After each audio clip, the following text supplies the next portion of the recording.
అందరికీ నమస్కారం. ఇప్పుడు మనం మన దగ్గర డెలివరీ అయిన వాళ్ళు వాళ్ళ ఎక్స్పీరియన్స్ చెప్తారు. దాన్ని మనం మనసు పెట్టి వింటాము. ఈ డెలివరీ ఎక్స్పీరియన్స్ ఎందుకు మనకి అవసరం? మనలో ఉండే చాలా డౌట్స్, భయాలు, బాధలు తెలియకుండా తుడిచిపెట్టినట్టు వెళ్ళిపోతుంది. ఎన్ని బుక్స్ చదివినా మనకి ఇది దొరకదు. ఎందుకంటే ఇది ఆ బాటలే వాళ్ళు నడిచినారు. దాంట్లో వచ్చే లోటుపాటల్ని వాళ్ళు ఫేస్ చేశారు. దాని నుంచి దాటుకొని వచ్చారు. కాబట్టి ఆ మాటలకి, ఆ ఎక్స్పీరియన్స్కి ఆ పవర్ ఉంటుంది. మనం కూడా అది తెలుసుకునేటప్పుడు మనం కూడా అట్లా చేసుకోవచ్చు. ఇది వీలవుతుంది. ఎందుకంటే ఇప్పుడు ఉండే పరిస్థితిలో చాలాసార్లు గమనిస్తున్నాను, పక్కన వాళ్ళు భయం పెట్టేస్తున్నారు. వాళ్ళకి తెలుసో తెలీదో.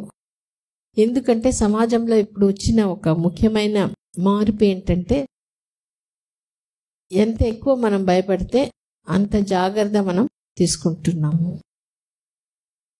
ఇది బయట, కానీ లోపల మన అవయవాలు, ముఖ్యంగా గర్భసంచి పనిచేసే తీరు ఎట్లా అంటే, మన ఆలోచన, మన ఫీలింగ్ ప్రకారంగానే మనం ఏం ఆలోచించకపోతే అది పట్టునది బాగా పనిచేసేస్తుంది. గర్భం రావడం కానీ, డెలివరీ అవ్వడం కానీ, ప్రెగ్నెన్సీ ప్రయాణం కానీ ఎప్పుడు మనం భయపడతాము, డౌట్ పడతాము. ఎప్పుడో ఒకసారైనా ఉండొచ్చు ఆ డౌట్, అప్పుడప్పుడు వచ్చిపోవచ్చు, అట్లనే ఉండిపోవచ్చు. ఇట్లా ఉన్నప్పుడు ఖచ్చితంగా ఆ ప్రెగ్నెన్సీ జర్నీ స్మూత్గా ఉండదు. ఏదో ఒక ప్రాబ్లం వస్తూనే ఉంటుంది. దానికి రీజన్ బయట వెతికి బయట చేసుకోవచ్చు. కానీ మనసులో ఉండే డౌట్ క్లియర్ అయినప్పుడు చాలా ఈజీగా ప్రాబ్లం రాదు. వచ్చితే సింపుల్ ట్రీట్మెంట్కి సరిపోతుంది. ఇక్కడ మనసులో టెన్షన్ ఎక్కువ అయినప్పుడు, స్ట్రెస్ ఎక్కువ అయినప్పుడు ఎక్కువ మెడిసిన్స్ వాడాల్సి వస్తుంది, ఎక్కువ ప్రాబ్లంకి పోవాల్సి వస్తుంది.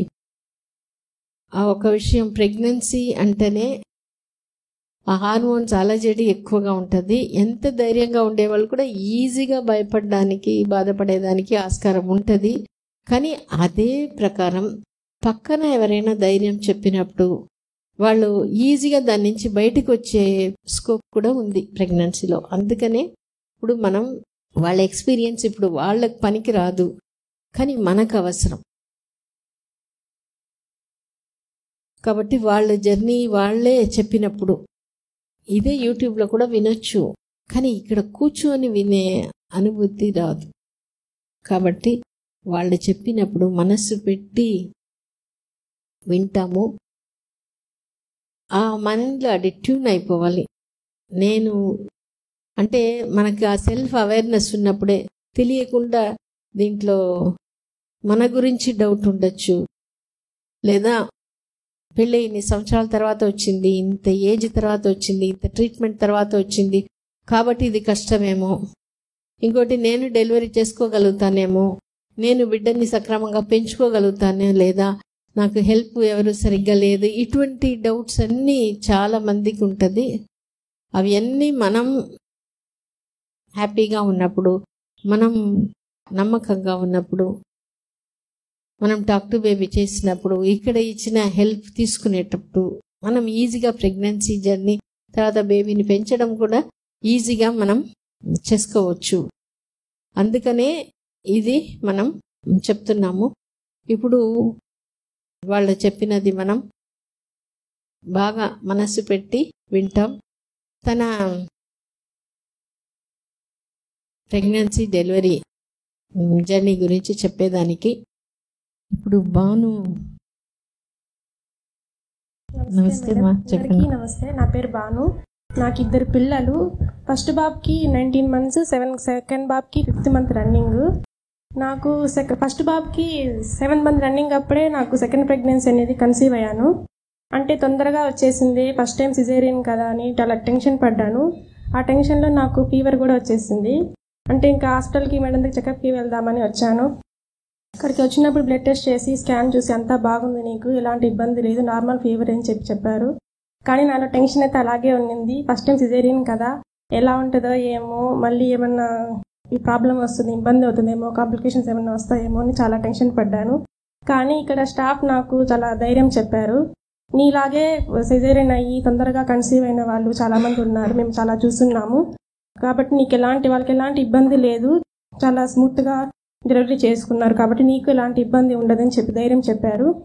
నాకు నెక్స్ట్ డే మేడం నాకు కాల్ చేసి నీకు ఎలా ఉంది, ఫీవర్ తగ్గిందా అని అడిగారు.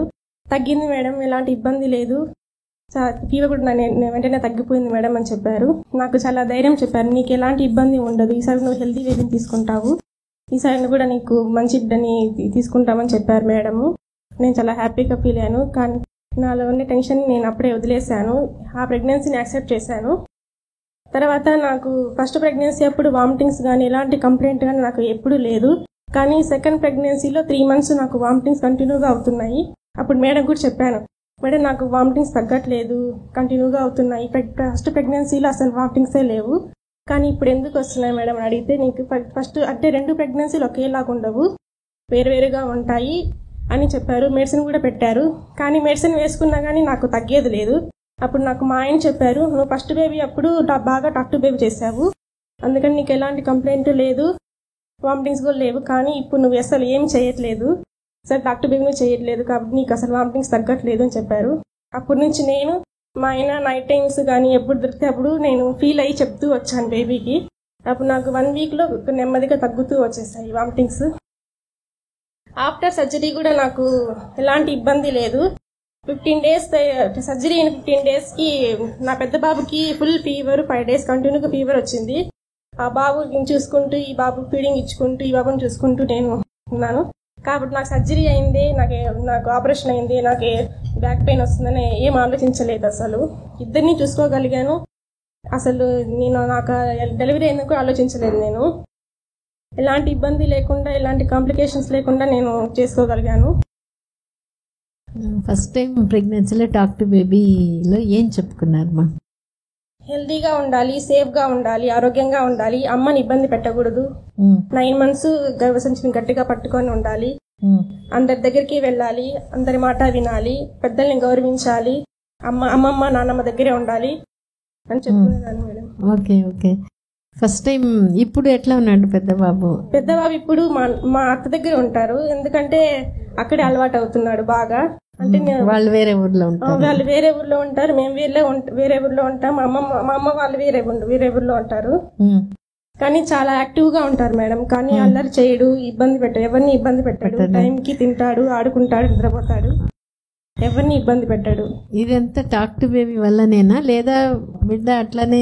లేదు మేడం, నేను బాగా చెప్పుకున్నాను, మేమిద్దరమే ఉంటాము, నేను లేకపోయినా నువ్వు ఉండాలి, ఓకే ఓకే ఓకే, నాన్న లేకపోయినా నువ్వు ఉండాలి, అమ్మమ్మ దగ్గర నాన్నమ్మ దగ్గర ఆడుకుంటూ ఉండాలి, ఇబ్బంది పెట్టకూడదు వాళ్ళని. ఇప్పుడు వాళ్ళతో ఏమి ఇబ్బంది వాళ్ళతో నా దగ్గరికి వచ్చినప్పుడు నేను చెప్పి పంపిస్తాను మేడం, ఓకే నువ్వు నాన్నమ్మ దగ్గరికి వెళ్తున్నావు కాబట్టి నువ్వు వాళ్ళని ఇబ్బంది పెట్టకూడదు, టైంకి తినాలి, ఆడుకోవాలి, నిద్రపోవాలి అని చెప్పినప్పుడు బాగా అర్థం చేసుకుంటాను. అంటే మిమ్మల్ని అమ్మ నాన్న లేదు అని బెంగ పెట్టుకోవడం లేదు, అదంతా ఏం లేదు. మా దగ్గరికి వచ్చినప్పుడు మాతో కూడా ఉంటాడు, మర్చిపోవడం అదంతా ఏం లేదు. Okay okay. కానీ సర్జరీ తర్వాత కూడా నాకు ఎలాంటి బ్యాక్ పెయిన్ కానీ కాంప్లికేషన్స్ కానీ ఏవీ లేవు. ఎందుకు లేదు అనుకుంటున్నావు? ఎందుకంటే నాకు సర్జరీ అప్పుడు సార్ చాలా స్మూత్ గా ఇచ్చారు స్పైనల్, కొంచెం కూడా నాకు విత్ ఇన్ 1 minute లో ఇచ్చేసారు. స్టార్ట్ చేసిన నేను పక్కన సిస్టర్ని అడిగాను, అయిపోయింది అక్క అని, అప్పుడే అయిపోయిందని చెప్పారు. అప్పుడే నేను సార్కి థ్యాంక్స్ చెప్పాను, చాలా స్మూత్ గా ఇచ్చారు. సర్జరీ కూడా నాకు చాలా స్మూత్ గా అయింది. పక్కన ఒక సిస్టర్ నాకు చేయి పట్టుకొని మాట్లాడుతూ ఉన్నారు, చాలా స్మూత్ గా చేశారు మేడం. ఓకే. నీకు ఎందుకని ఫస్ట్ సర్జరీ అయింది? ప్రెగ్నెన్సీ అప్పుడు నీకు ఎవరు టాక్ టు బేబీ కాకుండా ఫ్యామిలీ సపోర్ట్ ఎట్లా ఉండింది? ఫ్యామిలీ అంటే మాది లవ్ మ్యారేజ్, మేమిద్దరమే ఉంటాము. అమ్మ వాళ్ళు వేరే ఊర్లో ఉంటారు, అత్త వాళ్ళు వేరే ఊర్లో ఉంటారు. కాబట్టి మేము ఇద్దరమే ఉన్నాము. స్టాఫ్ అందరూ నాతో పెయిన్స్ అప్పుడు కూడా నాకు అందరూ స్టాఫ్ అంతా మొత్తం నా దగ్గరే ఉండి నన్ను చూసుకున్నారు. పెయిన్స్ అప్పుడు నాకు అసలు తెలియలేదు, ఎవరు లేరని ఆ ఫీలింగే లేదు. ఓకే. సో ఎందుకని సర్జరీ అయింది? ఒకవేళ సర్జరీ అయినా పర్వాలేదు అనుకున్నావా? నేను ఎవరు లేరు కదా, ఎస్పెషలీ సపోర్ట్ లేదు, మళ్ళీ మేమే ఉండాలి, అట్లా ఉన్నప్పుడు ఒకవేళ ఆపరేషన్ అయితే నేను చేసుకోగలనా అనే డౌట్ చాలా మందికి ఉంటుంది. నేనైతే ఫీల్ అవ్వలేదు మేడం, ఎందుకంటే ఇంతమంది ఉన్నారు నాకు, వీళ్ళు నాకు చూసుకున్నారు కాబట్టి నాకు ఎలాంటి ఇబ్బంది ఉండదు. మొత్తం స్టాఫే చూసుకున్నారు. నేను అడ్మిట్ అయిన రోజులు మొత్తం నుంచి డిశ్చార్జ్ అయిన వరకు మొత్తం స్టాఫే నన్ను చూసుకున్నారు. ఆ నెక్స్ట్ నాకు మా అమ్మ వచ్చారు. Okay okay. So talk to baby వల్ల బేబీ ఫీడింగ్ కానీ ఇంకోటి నాకు ఎప్పుడు ఇబ్బంది, ఇద్దరు పిల్లలు నాకు ఎప్పుడు ఇబ్బంది పెట్టలేదు. ఒకటి ఫీడింగ్ కానీ, ఇసిగించడం కానీ, ఏడవడం కానీ ఇప్పుడు బేబీ కూడా నాకు నవ్వుతూ ఉంటాడు, ఎప్పుడు యాక్టివ్ గా ఉంటాడు, ఎవరు పిలిచినా వెళ్తాడు, నవ్వుతూ ఉంటాడు మేడం. ఎవరు ఇబ్బంది పెట్టలేదు నన్ను.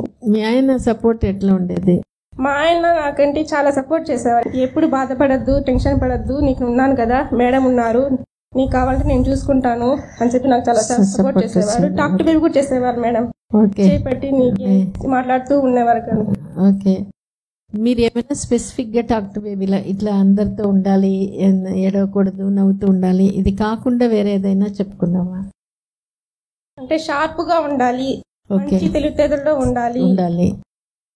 ఓకే. అది ఎట్లా అనిపిస్తుంది ఇట్లా తెలివితేటలతో షార్ప్ గా ఉన్నట్టు? ఏమైనా నా పెద్ద బాబు ఏదైనా చెప్తే వెంటనే అది నెక్స్ట్ చేసేస్తాడు మేడం, చెప్పనవసరం లేదు, వెంటనే అది చేసేస్తాడు. Okay okay. చాలా షార్ప్ గా ఉంటాడు మేడం. అంటే మనుషుల్ని గుర్తుపట్టడం గానీ చేస్తాడు మేడం. ఇప్పుడు మా దగ్గర ఉంటే మా దగ్గరే ఉండిపోతాడు మేడం, మా అత్త వాళ్ళ దగ్గరికి వెళ్తే వాళ్ళ దగ్గరే ఉంటాడు. మమ్మల్ని గుర్తుపెట్టకూడదు, ఏడవడం గానీ అదంతా ఏం చేయడు మేడం. Okay okay. అంత చిన్న విషయం, చిన్న వయసులో బిడ్డలు అట్లా ఉండడం నాకు పెంచడం చాలా ఈజీగా పెంచాను. మా అమ్మ సపోర్ట్ తోనే నేను ఇద్దరిని పెంచగలిగాను. 20 days అక్కడ మా అత్త దగ్గర ఉంటాడు, 10 days నా దగ్గర ఉంటాడు. కానీ నేను ఎప్పుడు విసిగించుకోలేదు, నేను నాకు ఎలాంటి ఇబ్బంది లేకుండా నేను ఈజీగా పెంచాను. Okay okay. సో చాలా సంతోషం. ఇంకోటి, ఇప్పుడు నువ్వు సిజేరియన్ చూసి ఎందుకు భయపడలేదు, బాధపడలేదు? ఎందుకంటే వేరే వాళ్ళని చూసాను నేను, ఆల్రెడీ సిజేరియన్ అయిన వాళ్ళని చూసాను కాబట్టి నేను బాధపడలేదు మేడం. సిజేరియన్ అయినాక నేను హెల్తీగా ఉన్నాను. ఫస్ట్ నాకు ఎలాంటి కాంప్లికేషన్స్ లేవు, స్టిచెస్ పెయిన్ గానీ, బ్యాక్ పెయిన్ గానీ ఫస్ట్ టైం కూడా నాకు లేదు, ఇప్పుడు కూడా నాకు ఉండదు అని నేను. మళ్ళీ అవుతుందేమో, ఇప్పుడు బయట కొంతమంది చెప్తారు కదా సిజేరియన్ అయితే ఎట్లా ఉంటుందో, అట్లాంటి వాళ్ళని అది విన్నప్పుడు డౌట్, భయం రాలేదా? వాళ్ళు చెప్పినప్పుడు అడుగుతారు మేడం, నీకేమైనా బ్యాక్ పెయిన్ ఉందా, ఏమైనా పెయిన్ గా ఉందా అని అడుగుతారు, నన్ను అడుగున్నారు కూడా. కానీ నాకు ఎలాంటి లేదు, కానీ వాళ్ళు చెప్పినాక నేను తీసుకోలేదు మేడం. తీసుకోలేదు. ఓకే.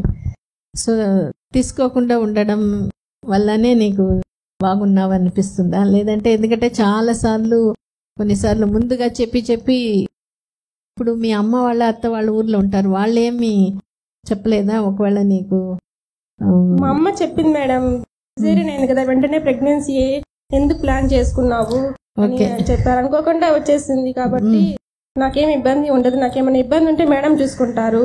ఓకే.